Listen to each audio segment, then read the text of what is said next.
नमस्कार साथियों, कैसे हैं आप सब। एक बार फिर से आप सबका बहुत बहुत स्वागत है हमारे YouTube चैनल घुमक्का डीके में। और मैं हूं आपका दोस्त डीके। साथियों, कैसे हैं आप सब। आशा करता हूं आप सब बहुत अच्छे होंगे। चलो जी, अब यात्रा की शुरुआत करते हैं। जैसा कि आप सबको पता है, पिछले ब्लॉग में हम द्वारकाधीश के दर्शन करने के बाद एक नई ट्रिप पर निकल लिए थे। जी हाँ, अभी हम आपको द्वारका से सोमनाथ की यात्रा पर लेकर चलते हैं। जो हमारी यात्रा द्वारका से सोमनाथ के लिए शुरू हो चुकी है। तो साथियों, अगर द्वारकाधीश से सोमनाथ की दूरी की बात करी जाए तो ये दूरी लगभग 230 से 240 किलोमीटर की है, जिसको पूरा करने में आपको 5 से 6 घंटे का सफ़र लग सकता है। रास्ते इतने खूबसूरत हैं और आपके बगल में ही समुद्र चलता रहता है। समुद्र के बगल से ही रास्ता है, तो बहुत ही खूबसूरत नज़ारे और काफ़ी अच्छा लगता है। इधर बात करें तो ये एक ज्योतिर्लिंग है। जैसे अपने भारत देश में 12 ज्योतिर्लिंग हैं, तो उनमें से 2 ज्योतिर्लिंग गुजरात में हैं, जिनमें से पहले नंबर पर आते हैं सोमनाथ महादेव। ये 12 ज्योतिर्लिंग में से इनका पहला स्थान है। और दूसरे हैं नागेश्वर महादेव। नागेश्वर महादेव का आखिरी अर्थात 12वां स्थान है। तो साथियों, 12 ज्योतिर्लिंगों में से 2 जो ज्योतिर्लिंग गुजरात में हैं, वो दोनों, एक पहला ज्योतिर्लिंग है और एक 12वां ज्योतिर्लिंग है। अभी हम जिस रास्ते से जा रहे हैं, इसी रास्ते पर द्वारका से 100 किलोमीटर की दूरी पर पोरबंदर स्थित है। पोरबंदर आप सभी जानते ही हैं, हमारे देश के राष्ट्रपिता महात्मा गांधी जी का जन्म स्थान है, जन्मभूमि है। तो साथियों, अभी जैसा आप देख सकते हैं, इधर साइड से हम आए हैं। ये द्वारका साइड से सड़क आता है और ये दूसरी ओर सोमनाथ की तरफ आगे निकल जाता है। ये देखिएगा, इधर साइड सोमनाथ के लिए इधर निकलना है और हम पीछे की तरफ से भी आए हैं।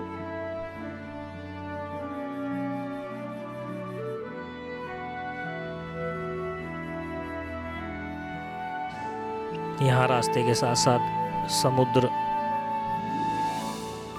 मिलता है, या यूं कहें समुद्र के किनारे से ही रास्ता है। तो नज़ारे काफ़ी खूबसूरत लगते हैं यहाँ के।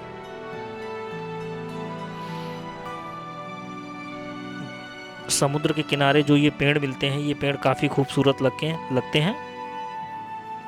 तो साथियों, द्वारका से लगभग 110 किलोमीटर चलने के बाद, पोरबंदर पार करने के बाद, यहाँ पर एक माधोपुर बीच पड़ता है। काफ़ी खूबसूरत बीच है। कहते हैं यहीं पर भगवान कृष्ण ने रुक्मिणी जी से विवाह किया था। बीच का नीला पानी, लंबा रेत का किनारा और शांति भरा माहौल। तो साथियों, ये सब देखकर ऐसा लगता है कि यहाँ रुककर सफ़र को थोड़ा धीमा किया जाए। देखिएगा आप सभी लोग, माधोपुर बीच है ये, बहुत ही खूबसूरत। इस बीच का नाम, या यूं कहें माधोपुर गांव का नाम भी भगवान कृष्ण के रूप माधव से जोड़ा जाता है या माना जाता है। मान्यता है कि यहाँ पर भगवान श्री कृष्ण और रुक्मिणी जी का विवाह हुआ था। जब रुक्मिणी जी भगवान श्री कृष्ण विदर्भ से लेकर आए थे, तो माधोपुर गांव में उनका विवाह संपन्न हुआ था। इसलिए यहाँ हर साल माधोपुर मेला लगता है, जिसमें श्री कृष्ण रुक्मिणी विवाह की झांकी भी निकाली जाती है। यानी अगर बात की जाए तो माधोपुर बीच सिर्फ घूमने की जगह नहीं है, बल्कि एक पवित्र तीर्थ है, जहाँ इतिहास, आस्था और प्राकृतिक सुंदरता तीनों एक साथ मिलते हैं।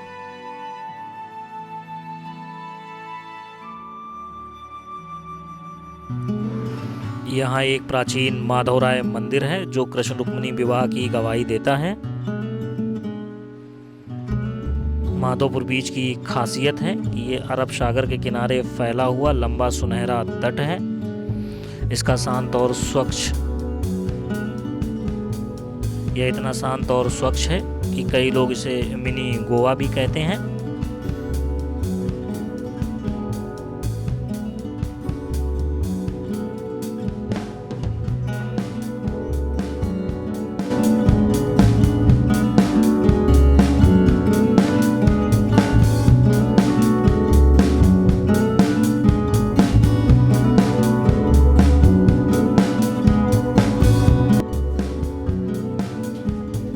तो हम कुछ देर यहाँ पर रुककर समुद्र के लहरों के शोर को सुनकर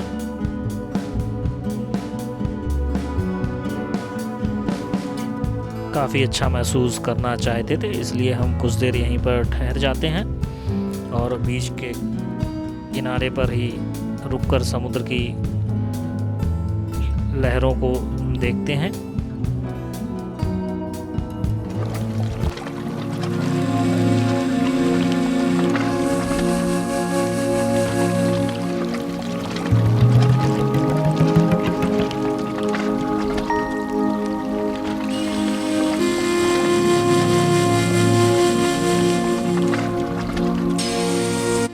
काफ़ी तेज़ हवाएं चल रही थी, ठंडी ठंडी। तो इन ठंडी हवाओं के बीच में हमने सोचा क्यों ना चाय की चुस्कियां ली जाएं।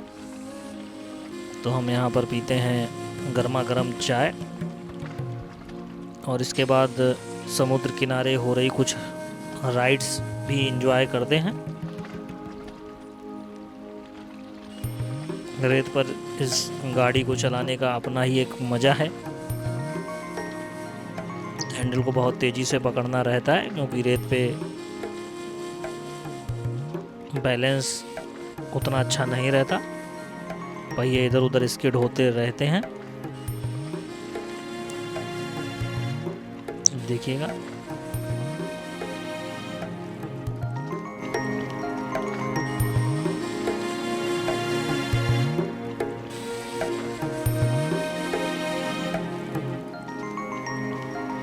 लगभग 1 से 1.5 घंटे यहाँ पर रुकने के पश्चात हमने अपनी यात्रा को पुनः प्रारंभ किया था सोमनाथ की तरफ।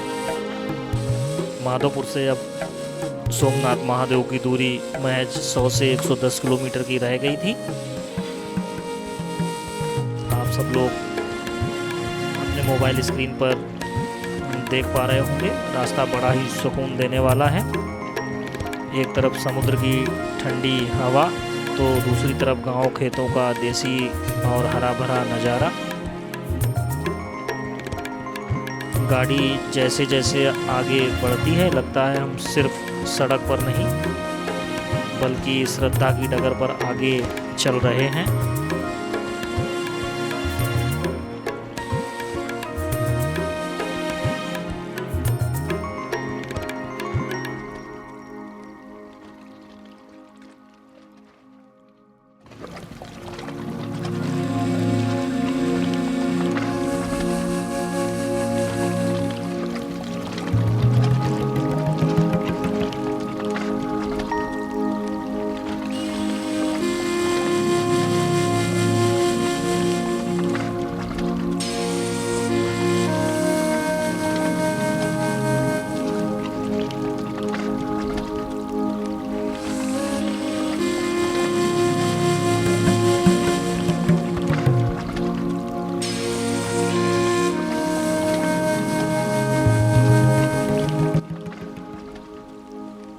खूबसूरत रास्तों से होते हुए साथियों फाइनली अब हम सोमनाथ महादेव पहुंचने वाले हैं।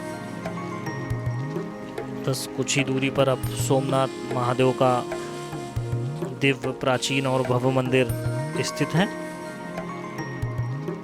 देखिएगा हम सोमनाथ की तरफ आगे बढ़ रहे हैं।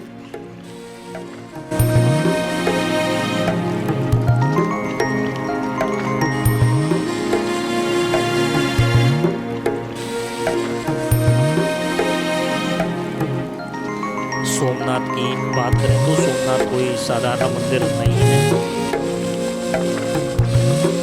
इसी गेट से ये गेट बना हुआ है, इसी से हमको अंदर जाना है मंदिर की ओर। तो बात करते हैं सोमनाथ की। ये कोई साधारण मंदिर नहीं,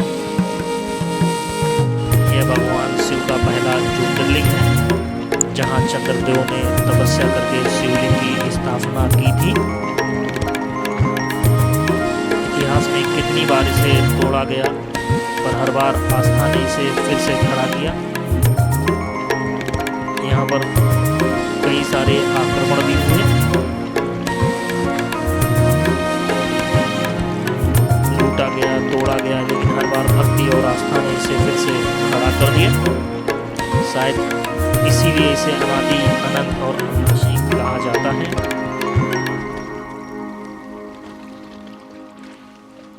समंदर के किनारे खड़ा ये मंदिर जब लहरों से बातें करता है तो लगता है मानो महादेव खुद इस समुद्र की गूंज के साथ हमें आशीर्वाद दे रहे हों। मंदिर के शिखर पर लहराता ध्वज हर भक्त को ये संदेश देता है कि आस्था कभी नहीं हारती।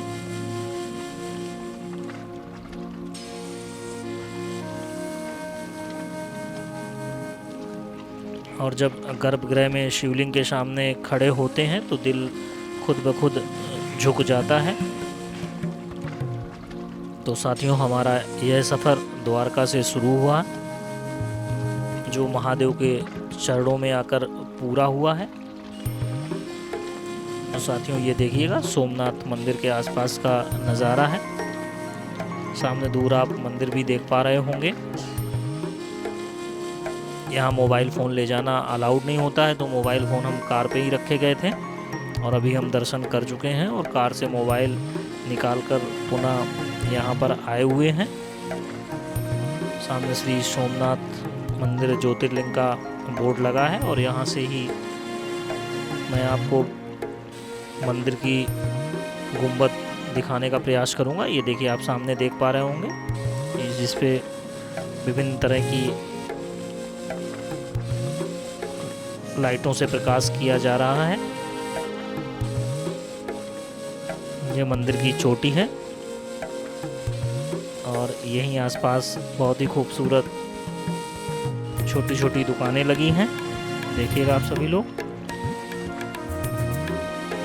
सोमनाथ भगवान शिव के 12 ज्योतिर्लिंगों में से पहला है। इसे आदि ज्योतिर्लिंग भी कहा जाता है। ऐसा कहा जाता है, ऐसी मान्यता है कि चंद्रदेव को क्षय रोग हो गया था। उन्होंने यहीं पर भगवान शिव की तपस्या की और शिवलिंग की स्थापना की, तभी इसका नाम पड़ा सोमनाथ, यानी चंद्र के भगवान।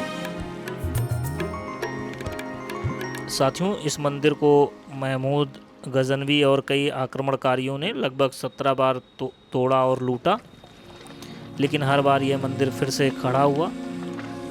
यही इसकी सबसे बड़ी पहचान है। श्रद्धा कभी हारती नहीं है।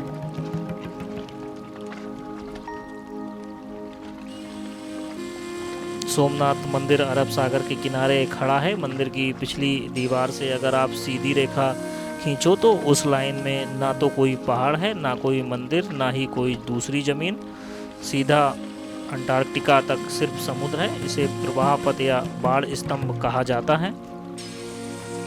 आज जो मंदिर हम और आप देखते हैं, इसका पुनर्निर्माण सरदार वल्लभ भाई पटेल की प्रेरणा से हुआ और 1951 में राष्ट्रपति डॉक्टर राजेंद्र प्रसाद ने इसका उद्घाटन किया था।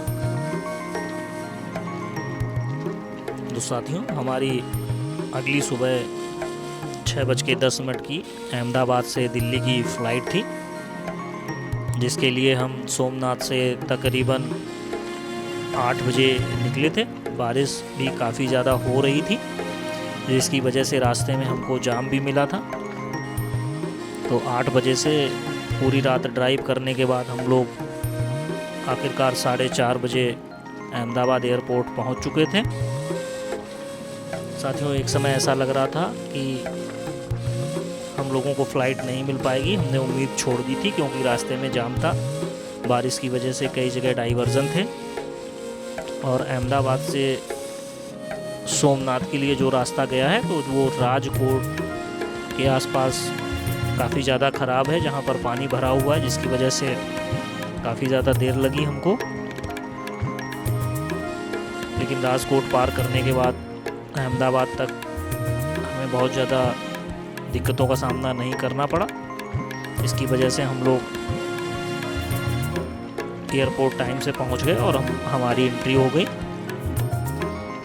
तो अभी फीडर बस के थ्रू हम अपनी फ़्लाइट तक पहुंच रहे हैं। देखिएगा आप, सोमनाथ से अहमदाबाद की हमारी ये यात्रा लगभग 415 किलोमीटर के आसपास की थी, जिसको पूरा करने में हमने 8.5 घंटे का समय लिया था, जिसमें हम जाम में भी फंसे रहे। और आज की हमारी फ़्लाइट स्पाइस जेट की होने वाली है। आज हम स्पाइस जेट की फ़्लाइट से अहमदाबाद से दिल्ली जाएंगे। साथियों, सोमनाथ मंदिर के विषय में हमने आपको लगभग सारी जानकारियाँ दी हैं। अगर आप भी सोमनाथ जाना चाहते हैं तो सोमनाथ कैसे पहुँचेंगे, इसके लिए मैं आपको जानकारी दे रहा हूँ। साथियों, सोमनाथ का अपना रेलवे स्टेशन है। भारत के कई बड़े शहरों से यहाँ सीधी ट्रेनें आती हैं। तो जो सोमनाथ का अपना रेलवे स्टेशन है, इसकी दूरी स्टेशन से मंदिर की दूरी महज 6 किलोमीटर की है। दिल्ली से सोमनाथ के लिए डायरेक्ट ट्रेन आती है, जिसमें समय लगभग 30 से 32 घंटे लगता है। मुंबई से भी आप डायरेक्ट आ सकते हैं, समय 16 से 18 घंटे लगेगा। अहमदाबाद से भी बहुत सारी ट्रेनें हैं सोमनाथ आने के लिए, जिसमें आप लगभग 7 से 8 घंटे में आ सकते हैं। राजकोट से भी ट्रेनें हैं, लगभग 5 से 6 घंटे में आप आ सकते हैं। हवाई जहाज़ से आने की बात करें तो सोमनाथ का सीधा एयरपोर्ट नहीं है। सबसे नज़दीकी एयरपोर्ट दीव एयरपोर्ट है, जिसकी सोमनाथ से एयरपोर्ट की दूरी लगभग 65 किलोमीटर है। राजकोट से 190 किलोमीटर है। राजकोट एयरपोर्ट पर अगर फ़्लाइट से आप आते हैं तो 190 किलोमीटर की दूरी पर सोमनाथ स्थित है। और अगर आप अहमदाबाद एयरपोर्ट से दूरी की बात करें तो ये दूरी लगभग 415 किलोमीटर के आसपास की है। इन जगहों से टैक्सी, कैब या बस से सोमनाथ आसानी से पहुंचा जा सकता है। और अगर बस की बात करें तो देश के बड़े बड़े शहरों से आप बस के थ्रू भी सोमनाथ आ सकते हैं। तो साथियों, ये था पूरा आपका यात्रा गाइड कि आप कैसे पहुँचें, कहाँ से पहुँचें। तो साथियों देखिएगा, अभी हमारी फ़्लाइट थोड़ी देर पहले टेक ऑफ कर चुकी है और अभी हम बादलों के बीच ऊपर हैं। आप देखिएगा बादल कितने खूबसूरत लग रहे हैं। सुबह हो रही है, देखिएगा कितनी खूबसूरत लाइट पड़ रही है।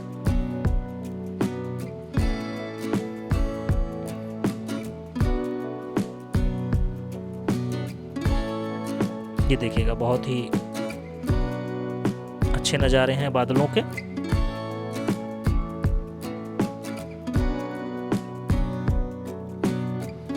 साथियों, एक ज़रूरी बात, अगर आप सोमनाथ जाते हैं तो आप दीव ज़रूर जाएं। सोमनाथ से दीव की दूरी केवल 120 किलोमीटर है। चूँकि हम पहले एक बार दीव जा चुके थे, इसलिए, और इस बार हमारे पास समय भी नहीं था, तो इसलिए हम दीव नहीं गए। अभी देखिएगा साथियों, ऊपर से दिल्ली शहर नज़र आने लगा था। तो साथियों, हमारी फ़्लाइट अभी लैंड कर चुकी है और हम दिल्ली पहुंच चुके हैं। यह सफ़र 1 घंटे 10 मिनट का था लगभग। तो कैसा लगा साथियों आप सबको हमारा यह ब्लॉग? अगर हमारे द्वारा दी गई जानकारी आपको अच्छी लगी हो या आपने इस ब्लॉग के माध्यम से हमारे साथ इस यात्रा का लुत्फ़ उठाया हो, तो हमें सपोर्ट करने के लिए आप हमारे चैनल को सब्सक्राइब करिए, बेल आइकन दबाइए और इस वीडियो को लाइक और शेयर करना बिल्कुल ना भूलिएगा। तो अभी हमारा होम टाउन झींझक तक का जो सफ़र है वो नई दिल्ली से ट्रेन के थ्रू पूरा होगा। तो साथियों, इस ब्लॉग को यहीं पर ख़त्म करते हैं। आप सब लोग अपना बहुत बहुत ख्याल रखें, मस्त रहें, स्वस्थ रहें। मिलते हैं एक और नई यात्रा में, एक नए ब्लॉग के साथ।